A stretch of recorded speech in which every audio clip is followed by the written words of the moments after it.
Christian, why wouldn't the Christians there be getting some kind of special pass? I just don't understand that. Why punish the Christians for Islamic terror? Because I don't think it's Islamic terror that's taking place in the first place. I think we have to disabuse ourselves of that notion that this is a battle between Muslim and Jew, or that, constantly you heard after the October event was that Hamas, Hamas, Hamas. Even to this day, we hear it's Hamas, yes. Hamas, Hamas. What is Hamas?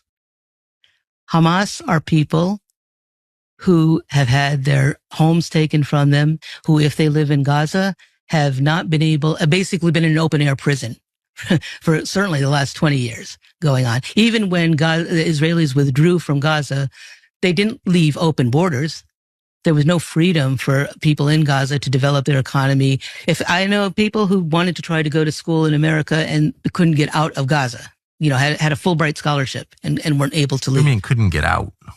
Israel didn't give them permission. So what kind of freedom is that?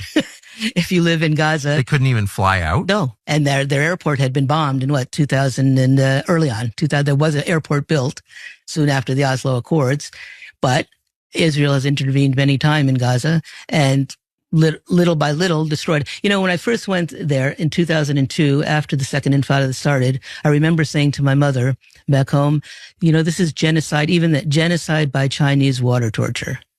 But now we're seeing genocide on steroids. You're American, I should say. Yes, I'm born in America. Yeah, lived in America.